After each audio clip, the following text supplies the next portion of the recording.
Flosstubers, welcome to my Flosstube channel, Thread the Needle. This is episode number 3.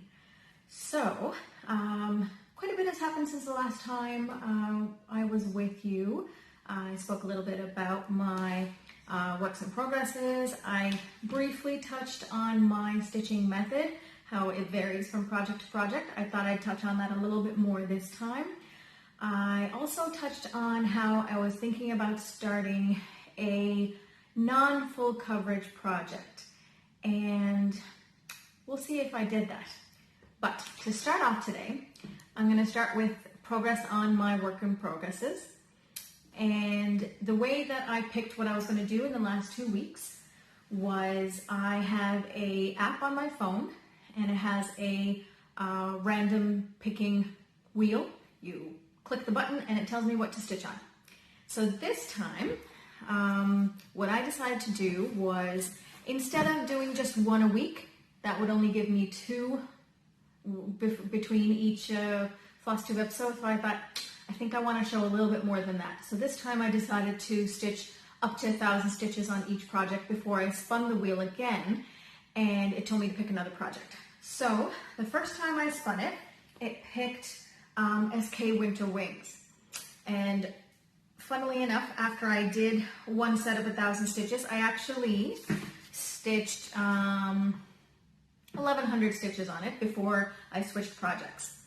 But then after my second project in my 2 weeks, it picked SK Winter Wings again. So I got another 1,500 stitches done on it. So quite a bit of progress was done on SK Winter Wings. And here's what she looked like before I had my last little bit of progress. And here's what she looks like now.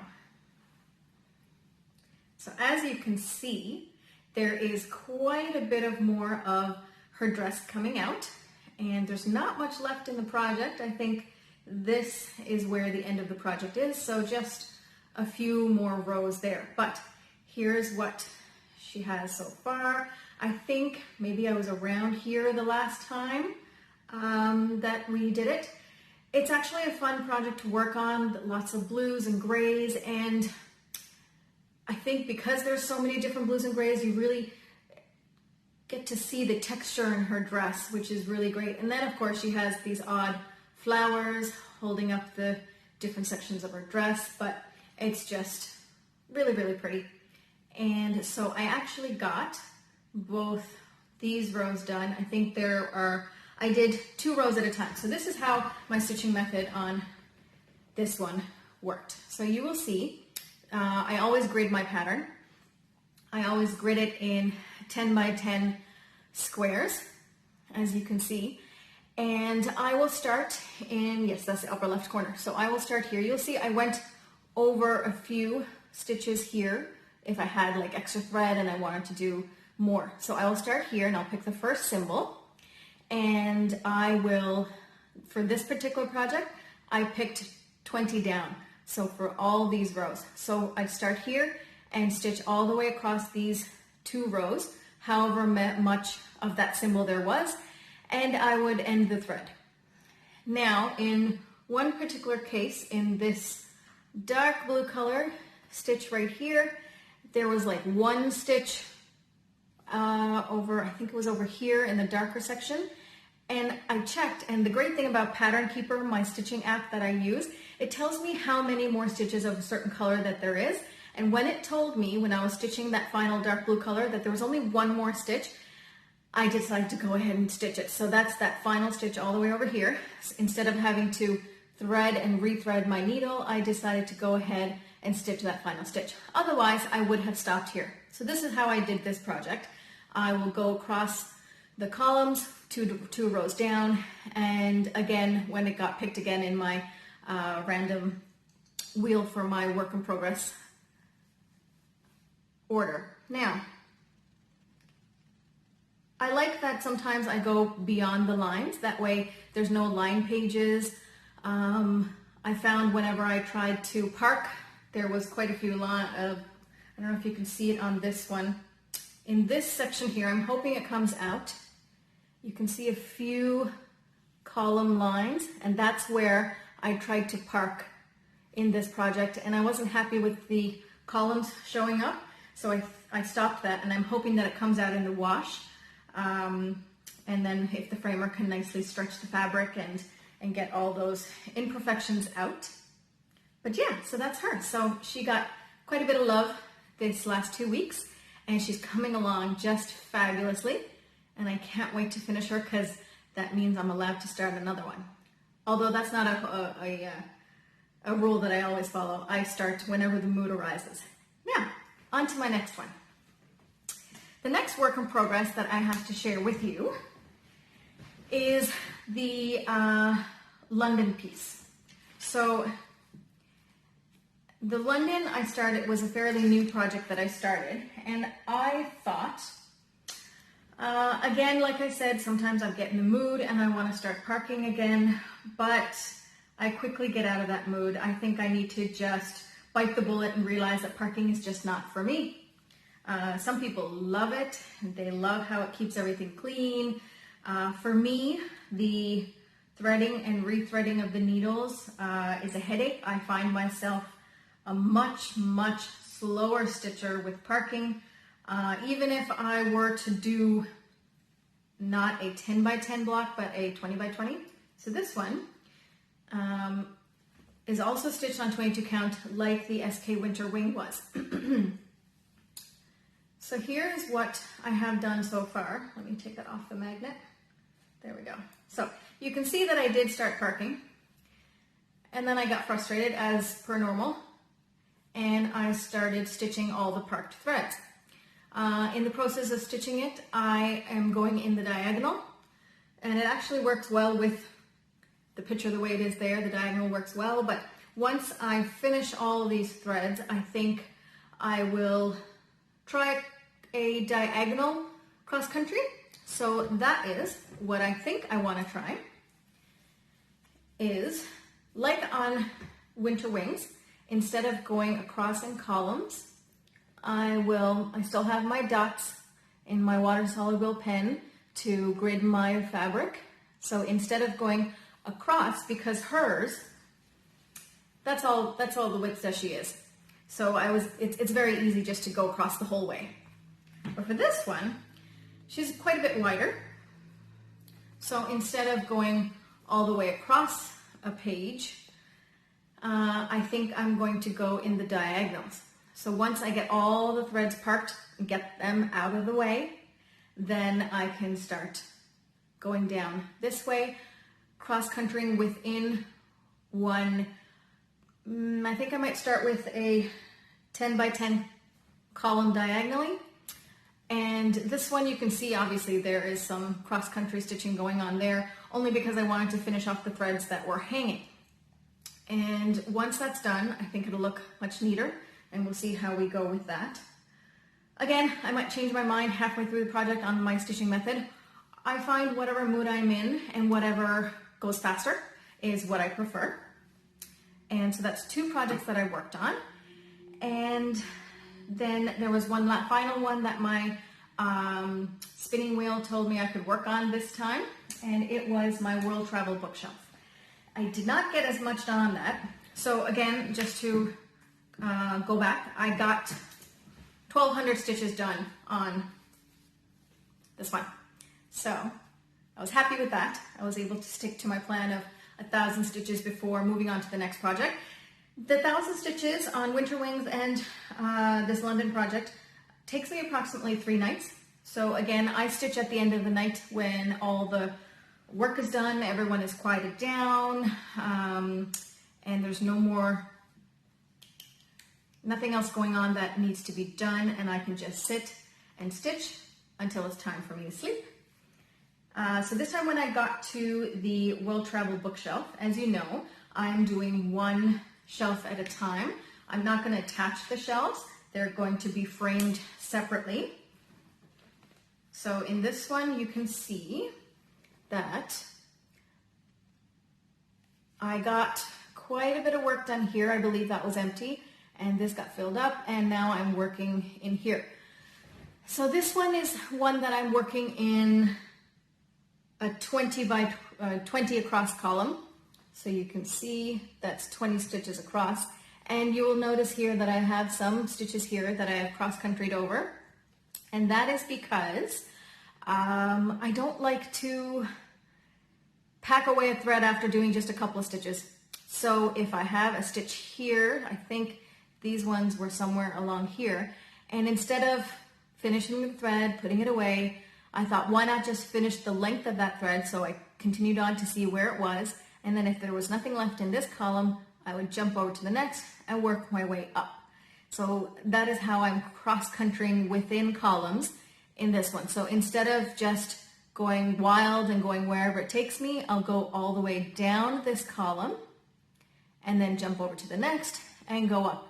Then when I start here, I'll do the same. I'll still start from the top, not from the bottom, because that's where they were. I'll still start from the top and stitch all the way down and then jump over this way. That way the threads get finished and I don't have to flip my work over just to stitch one stitch to start and finish it. So that is that. I thought I would just open this up so you can see it, because it's so much more nicer when you open it up and see the full shelf. So she's getting there. This is how much she's got. I almost have one country done. I think the next country will be starting over here. So that is the progress on the 3 work in progresses that I worked on these last couple of weeks. And then I was telling you about how there was a mystery stitch along done by Fuzzy Fox Designs on Etsy, and I thought, I was thinking about giving it a go, but I wasn't sure because it was a non-full coverage. After having started it, I have realized that non-full coverage is not for me. It's cute and it's, it's very nice, but I prefer my full coverages. So I don't know how long my interest will hold with this one. We shall see. But the fun part about this one was, I thought to make it fun, I would try and dye my own fabric. I decided to do coffee dye, and I'm super happy with the results. I'll post a picture here of the fabric just out of the dye and crumpled up and all dyed and ready to go, and then I'll show it when it was all ironed out right here. The way I did it was I used just regular coffee and I put it in a Ziploc bag, and then I took my material and I twisted it kind of like a cinnamon bun, and I placed it inside the Ziploc bag, let the coffee soak into it, and I let it sit for about an hour to give it a good soak. And then I read somewhere that the best way to dye it is, of course, take it out, rinse it, and then on an oven tray, you are supposed to crinkle it up and let it dry out on low heat in the oven. And that is what I did, and I'm very, very happy with the results. It was kind of exciting and fun. I've never done it before. I don't know if I'll do anything more adventurous than that. I don't think I will try to do all the colors. That's a little bit more messy. I can handle coffee and tea, but not this. So I decided to use this colorful coffee dyed fabric for this Christmas stitch along by Fuzzy Fox Designs. And here is where it is. So as you can see in live, here is the fabric. I'm very happy with the way it turned out. It was fun to work on, but this is the first little part of the stitch along. It is a little gingerbread house. I only have a little bit of it done. And then each part of it that comes is some sort of Christmassy themed item, and all of them have this little door in it, so they're all a house. So the next one I think is a snowman, but it has a door, so it's a snowman house. You know what I mean? So it's cute, it's fun and easy to stitch on, but I don't know how long my interest will hold with it. I think I much prefer the full cross stitch, but let's see. And at the same time, I actually, and you know what the fun thing about this is? Because it's coffee dyed, I am a coffee drinker. I absolutely love coffee. And this one, I actually used cinnamon flavored coffee, and my God, does it smell good. Every time I pick up this piece, I can just smell the coffee coming, and it's great. I love it. So that's that one. At least, you know, there's that fun little perk about working on this one. I actually use this whenever I have to take the kids to an activity and I have to wait in the car for like a half an hour or something.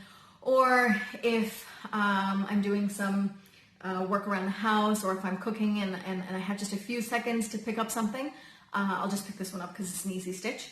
And hopefully my interest will keep going until I actually get it finished. We shall see. The other news that I have is that I am thinking about starting, well actually I've already signed up for it. It's the Lennart Mystery Sal, and I've read a lot of good things about these, and I was following along their previous Sal. It was a mystery Sal, and the end picture was two blue herons, there's two birds, and it was all full coverage. I think there might have been some tent stitching in there, but it was all full coverage and full cross, no specialty stitches, and that is what I liked. So I'm gonna give them a go and see, but my heart is with full coverage cross stitch. I think there's no getting away from that, and there's nothing wrong with that. I love my full coverage. It is fabulous. So I will let you know how it goes with this mystery Sal, and see how many more I can get done by the next time I visit here on Flosstube. And in the meantime, let's see what happens with my other whips and see where it leads me. And finally, some exciting news. I ordered a new frame, a frame holder, I guess you'd call it, a while ago. And it came last week. I was very excited that it came, and because I wasn't really keeping track of where it was in the mail, so I always like to be surprised. So when I got the notification that it was delivered, I was very, very happy. So I came home and I opened the package, and it's great. So I have a few pictures of the pieces to the frame, and I'm going to put them up here so you can see. I have a picture with all the pieces and the instructions. It's easy to follow instructions. It's not really that difficult. I'm sure you can put it together without the instructions, but it was very easy. It is called, it's by Kay's Creations, and it's the Z-frame Lapstand frame holder. And so here it is. And the reason I guess it's called a Z-frame is because this is kind of like a zigzag here to hold your frames. And what I really liked about it was that from some of the videos and some of the people talking about it online, I read that this clamp is very good to hold big frames. Now I have multiple shapes and sizes of frames, so this one is the one that I use the most. I think it's an 8x8, and that fit there no problem with the weight of my fabric. Didn't have an issue. And then my largest piece that I have, which is the World Travel bookshelf. As you can see, that's a large frame. I think it might be a 10x10 or possibly a 12x12. I'll have to measure that to see. But I even didn't have trouble with that in the frame. There you go, you can see that better. It didn't give me trouble with that either. And it held the weight of the frame and the fabric without any issues. And what's great about it, it has all these 3-pronged clamps that make it easy to tighten and loosen. So the best part about it is, let me put one in there so you can see. So when you are cross-country stitching, you have to obviously finish a thread in the back. And I wasn't sure if I wanted to be doing that with this, turning the frame over again and again for all my, okay, that's not tightening up very well. There we go. I think because there's no fabric in here, it's taking much longer to tighten this frame into it, but we will get there. So once the frame is in there nice and tight, so we are ready to stitch now. And what I really liked about it was, if you loosen this one just a touch, so we're going, oh, see, it doesn't even need to be a lot. I'm going to tighten that one. So I loosened this one just a little bit, and then this turns over so I can finish my thread on the back of my project. It was great. I was a little worried that if I had to tighten and loosen this too often, that maybe it would, I don't know, lose its tightness, but it hasn't happened so far.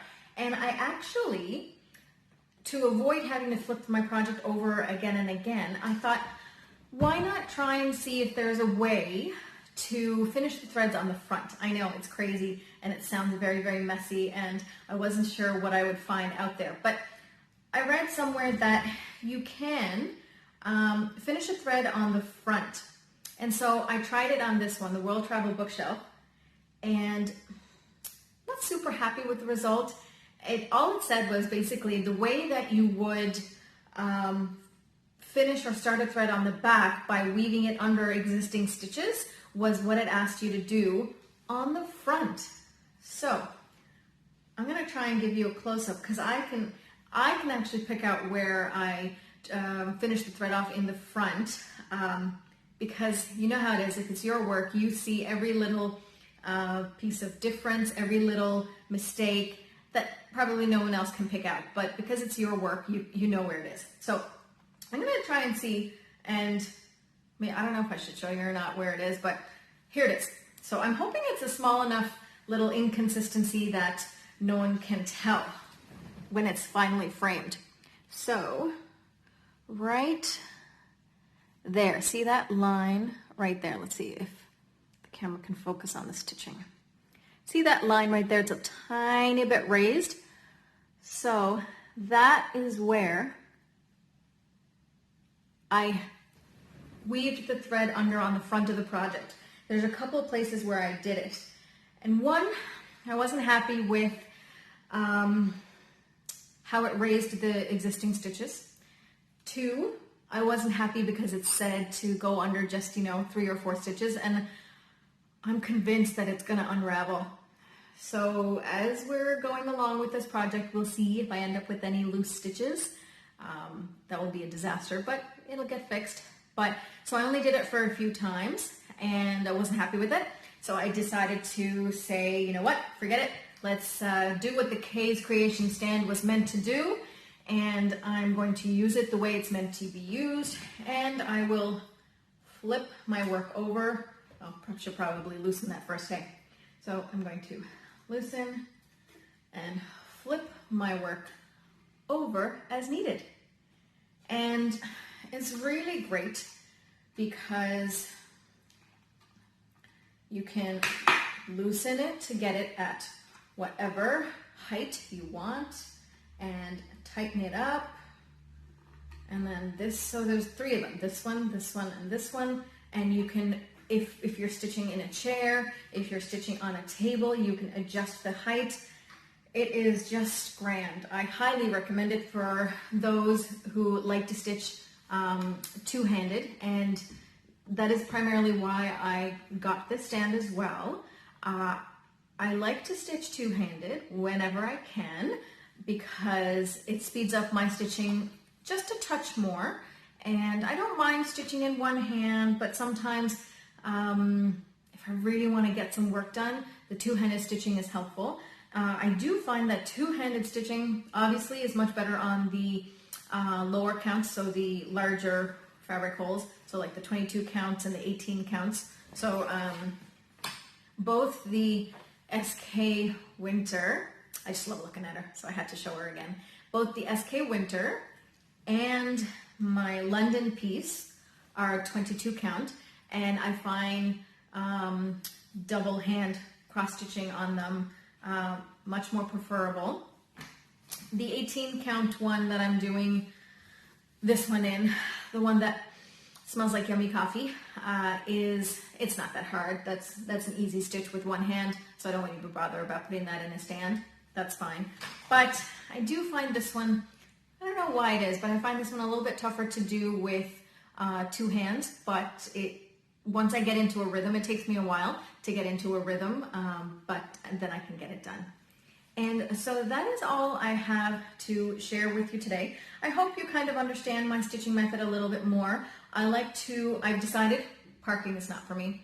I've tried it again, and again, many different ways.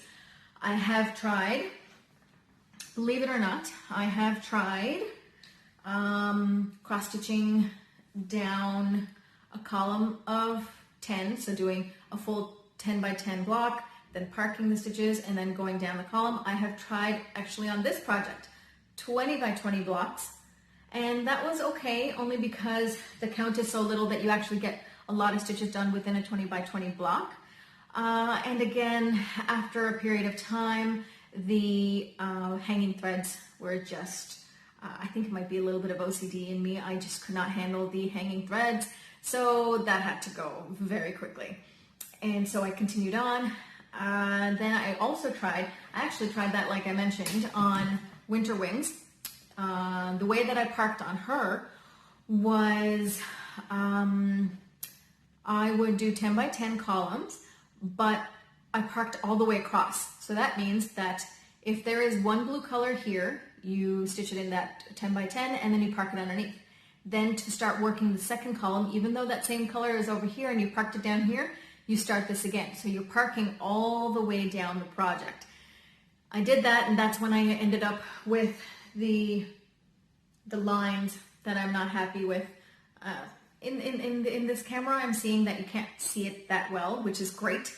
And I'm hoping in person it's not as bad. Like I said, to my eye, I can pick out where the column lines are, and that's why it's not, I'm not happy with the result. So I will continue to do my cross-country method, and the reason I don't go all the way down cross-country, I like to see the clean finish similar to what the parking method would give you. So I like to combine my methods. It's a crazy way to do it, but it's what makes me happy. And so yeah, I've tried all the different parking methods, and as you can tell on London, I tried parking diagonally. Yeah, that didn't go very well. I quickly got fed up with that method. I don't want to do that again. I mean, it's fine for some people, but I much prefer this cleaner look without the hanging threads. And even though it is cross-country and I'm not getting a full clean picture of it until it's all done, I much prefer this to the parking. Anybody who can park and thinks it's faster for them, more power to you. I think you're very adventurous and you're very daring, but the cross-country is for me. The next thing I think I want to try is ECC. So ECC is extreme cross-country. So I think I need to find a project where that can work. But the problem is you either need to find a project that's small enough to fit in your frame, or a frame that's large enough to fit your project. So extreme cross-country, that will be my next adventure. After this next few ones, I have a mini adventure with this coffee dyed Christmas stitch along over here, and then I have another adventure coming up with the Lennart mystery Sal, so we'll see how that goes. That is supposed to start on October 5th, so I have to get my stuff together to start that. I don't even know what fabric I'm stitching it on. I don't know what count I'm going to stitch it on. I have to go through my stash and see what I have and see what I can come up with and get that going. And then maybe after that, I will see if I can find a project for an extreme cross-country style stitching. I have a feeling that maybe one of the birthstones will be a good one for that, because they're a decent sized one that can fit within a frame, and I think I can do an extreme cross-country on that, and that might work well. So as soon as Peridot is done, maybe the next one, the next birthstone, we'll try in that method. But until then, it has been grand. I would like to thank all of you returning Flosstubers for coming and joining me today on my Flosstube number 3 episode. And those who are new today, I hope you enjoyed watching. I hope you might have learned something. I hope to inspire people who want to start stitching or who were always afraid to pick up a full coverage and didn't know what to do, where to start. I'm here. Ask questions. I can help you. I love full coverage cross-country stitching, as you can see. And until next time, happy stitching. Bye now.